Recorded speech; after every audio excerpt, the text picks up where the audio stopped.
सुष्मिता अपनी जेठानी शांति के साथ रहती थी। दिखाने को दोनों देवरानी जेठानी एक दूसरे से बहुत प्यार करती थी, लेकिन देवरानी जेठानी के बीच की लड़ाई उन दोनों के अलावा अगर कोई जानता था तो वो थे उनके पति। उन दोनों में हमेशा ही लड़ाई होती रहती थी, कभी खाने को लेकर तो कभी कपड़े को लेकर। ऐसे ही एक दिन सुष्मिता का पति वरुण अपनी पत्नी और अपनी भाभी शांति से कहता है, सुष्मिता भाभी और भैया, मैं सोच रहा था कि इस घर में एक नौकर रख लेते हैं, क्योंकि इस बड़े से घर में मेरी भाभी माँ और मेरी प्यारी पत्नी के अलावा और कोई नहीं रहता। इस घर की सफाई करने में इन दोनों का कितना समय बीत जाता है, ये हमारे लिए खाना कैसे बना पाएंगी। तो मैं सोच रहा हूँ कि इस घर में एक नौकर को ले आता हूँ। वरुण, आइडिया बुरा नहीं है, लेकिन इन दोनों का झगड़ा देखकर मुझे लगता है कि हमें 2 नौकर रखने चाहिए। भैया, इतना बजट कहाँ है कि हम 2 नौकर रख सके। अरे आजकल नौकर कितने महंगे हो गए हैं। ये बात तो है। ठीक है, फिर 1 नौकर रख लेते हैं। हाँ, इस घर में नौकर ले आओ, लेकिन 1 नहीं 2, क्योंकि जो नौकर मेरा काम करेगा, मैं नहीं चाहती कि वही नौकर मेरी जेठानी का भी नौकर बनकर रहे। हाँ, मैं भी नहीं चाहती कि मेरा नौकर तेरा काम करे। हाँ, तो कह दीजिए ना जेठ जी को कि आपके लिए भी नौकर ले आए वो। हाँ, मेरा पति मेरे लिए नौकर तो ले ही आएगा ना, क्यों नहीं लाएगा। इस तरह दोनों के बीच एक बार फिर से झगड़ा हो जाता है। ये देख वरुण और विक्रम उन दोनों की लड़ाई में ना पड़ते हुए अपने अपने काम पर निकल जाते हैं, और काम पर जाते जाते दोनों भाई आपस में एक दूसरे से बात करते हैं। भैया, अगर यही हाल रहा तो हम लोगों को कभी भी खाना समय पर नहीं मिलने वाला। हाँ, तुम सही कह रहे हो वरुण, इसलिए आज शाम को ही हमें एक नौकर का बंदोबस्त करना होगा। इस तरह विक्रम और वरुण अपने काम पर चले जाते हैं, तो वहीं दूसरी तरफ सुष्मिता और शांति की बहस होती रहती है। वो दोनों अपनी बहस में इतनी मगन हो जाती हैं कि उन दोनों को पता ही नहीं चलता कि कब समय बीत चुका है। ऐसे ही शाम हो जाती है, और शाम के वक्त जब डोरबेल बजती है, सुष्मिता दरवाजा खोलती है। उसके सामने वरुण और विक्रम के साथ एक नौकर दिखता है। उस नौकर को देखकर सुष्मिता वरुण से कहती है, अरे वाह वरुण जी, आप तो आज सुबह नौकर की बात कर रहे थे, और देखो शाम को आप नौकर भी ले आए अपने साथ। पति हो तो ऐसा, वरना ना हो। सुष्मिता की बातें सुनकर शांति का गुस्सा 7वें आसमान पर पहुंच जाता है, जिसके बाद वो अपने पति के ऊपर चिल्लाते हुए कहती है, अजी आप क्यों नहीं लेकर आए? आपको दिखाई नहीं देता मैं कितनी थक जाती हूँ? अरे भाग्यवान, इस नौकर को मैं और वरुण हम दोनों ही लाए हैं। श्याम लाल किसी एक की चाकरी नहीं करेगा, बल्कि वो पूरे घर की सेवा करेगा। हाँ भैया, बिल्कुल ठीक कह रहे हैं। श्यामलाल, किचन ऊपर है, जाकर खाना बना दो। ठीक है साहब। श्यामलाल किचन में जा ही रहा था कि तभी शांति उसे रोकते हुए कहती है, अरे श्यामलाल, पहले तुम मेरा और विक्रम जी का खाना बना देना। इन दोनों को क्या है, इन दोनों का आराम से बनाते रहना, क्योंकि ये लेट नाइट्स होते हैं। ठीक है मैम साहब।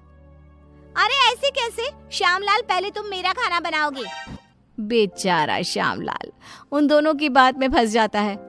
वो सर पर हाथ रखकर बैठ जाता है, क्योंकि उसे समझ में ही नहीं आ रहा था कि पहले किसका खाना बनाया जाए। ये देख अब विक्रम श्यामलाल का समय फिक्स कर देता है, और अपने समय अनुसार श्यामलाल अपना काम करता है। कुछ दिन तो घर में शांति का माहौल बना रहता है, लेकिन एक दिन श्यामलाल कपड़े धोने के लिए सुष्मिता के पास जाता है और उसे कहता है, बीन साहब, कपड़े धोने के लिए हैं तो आप मुझे दे दीजिए, मैं अभी आपके कपड़े धो देता हूँ। उसकी बात सुनकर शांति आती है और उसके ऊपर चिल्लाते हुए कहती है, श्यामलाल, तुम पहले मेरे कपड़े धोगे। अगर तुमने मेरे कपड़े नहीं धोए तो मैं तुम्हें नौकरी से निकाल दूंगी। जी, नाम तो आपका शांति है, लेकिन आपके अंदर ना शांति नहीं है बिल्कुल भी। अरे इस समय वो मेरे कपड़े धोएगा। हाँ, श्यामलाल उन दोनों की बातें सुनकर फिर से एक बार फंस जाता है। दुखी होते हुए कहता है, मैम साहब, आप दोनों ही मुझे अपने कपड़े दे दीजिए, मैं एक साथ कपड़े धो दूंगा। नहीं, हमारे कपड़े एक साथ नहीं धुलेंगे। नहीं, हमारे कपड़े एक साथ नहीं धुलेंगे। उनकी बात सुनकर श्यामलाल बेचारा एक बार फिर कंफ्यूज हो जाता है और वहां से मुंह लटकाए नीचे किचन में जाकर काम करने लगता है। ऐसे ही समय बीतने लगता है, और एक दिन श्यामलाल शांति के कमरे में कुर्सी पर खड़ा होकर पंखे को रगड़ रगड़ के साफ कर रहा था। ये देख सुष्मिता नौकर के ऊपर चिल्लाते हुए कहती है, श्यामलाल, तुमने आज तक इस तरह से मेरे कमरे की सफाई तो नहीं करी। अरे ऐसी कौन सी मेहरबानी करी है जेठानी जी, जो तुम उनके कमरे की इतने अच्छे से सफाई कर रहे हो? श्यामलाल कुछ बोलता तभी शांति आ जाती है और सुष्मिता को जवाब देते हुए कहती है, देवरानी जी, आप कुछ नहीं बोल सकती क्योंकि अभी आपके कमरे की सफाई का समय नहीं आया है। तो आप मेरे कमरे में आकर अपना लेक्चर मत दो श्यामलाल को। सुष्मिता मुंह बनाते हुए वहां से अपने कमरे में चली जाती है। कुछ समय बाद श्यामलाल सुष्मिता के कमरे की सफाई करने आता है। सुष्मिता श्यामलाल से अपने दरवाजे को भी घिसवाती है और अपने शीशे को भी चमकवाती है। कभी अपने कमरे के फर्श को अच्छे से रगड़वाती है और इस तरह श्यामलाल पूरी तरह से फंस जाता है। उसे समझ में ही नहीं आ रहा था कि इन दोनों को कैसे संभाला जाए, लेकिन वो बेचारा करता भी क्या, मजबूर था। ऐसे ही एक दिन श्यामलाल बाजार से सब्जियां लेने जा रहा था, तभी वो खुद से कहता है, क्यों ना मैं एक ही समय पर दोनों मेम साहब की सब्जियां ले आऊं और दोनों को अलग अलग समय पर दिखा दूंगा कि मैं अलग समय पर यही सब्जियां लेकर आया हूँ। यही ठीक रहेगा। इस तरह श्यामलाल सब्जियों को लेकर आ जाता है, लेकिन जैसे ही वो घर में घुसता है वैसे ही उसके सामने सुष्मिता और शांति खड़ी होती है। ये देख श्यामलाल के पसीने छूट जाते हैं। ये देखकर सुष्मिता कहती है, क्यों श्यामलाल, तुम्हारे पसीने क्यों छूट रहे हैं? तुमने कोई गलत काम किया है क्या? श्यामलाल, मैंने कितनी बार मना किया था कि इसके काम के साथ मेरा काम नहीं करना, लेकिन तुमने फिर से वही किया ना जो तुम्हें नहीं करना था। इस तरह दोनों अब श्यामलाल को खरी खोटी सुनाने लगती है और इतना सुनने के बाद कोई नौकर उनके घर में काम कर ले, ऐसा तो हो ही नहीं सकता। इसलिए श्यामलाल ने जवाब देते हुए उन दोनों से कहा, मेम साहब माफ करना, लेकिन मैं आपके घर में और काम नहीं कर सकता क्योंकि एक ही काम दो बार करना बड़ा ही मुश्किल हो जाता है। अरे तो क्या तुम उसके पैसे नहीं ले रहे हो? उसकी ये बात सुनकर बेचारा श्यामलाल चुप हो जाता है और ना चाहते हुए भी उन दोनों का काम करना पड़ता है।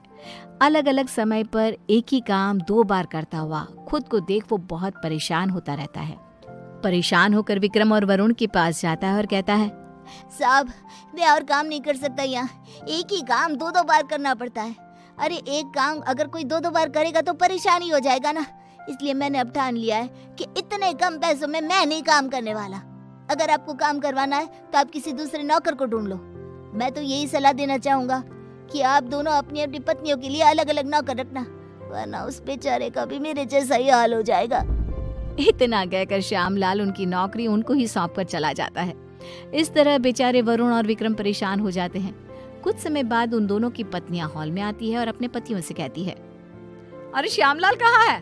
अरे श्यामलाल कहाँ है? दोनों भाई एक दूसरे की तरफ देखते हैं और कहते हैं, वो काम छोड़कर चला गया। तुम दोनों ने उसके नाक में दम कर रखा था। अच्छा, तो हम लोगों ने उसके नाक में दम कर रखा था तो तुमने उसको निकाल दिया ना, तो अब इस घर का काम तुम लोग ही करोगे। हाँ, मेरी देवरानी बिल्कुल सही कह रही है, अब इस पूरे घर का काम तुम लोगों को ही करना होगा। इतना कहकर दोनों देवरानी जिठानी चली जाती हैं। अब बेचारे वरुण और विक्रम दोनों को ही घर का काम करना पड़ता है। घर की सफाई, कपड़े धोते, बर्तन धोते और खाना बनाने के बाद बेचारे दोनों ऑफिस जाते।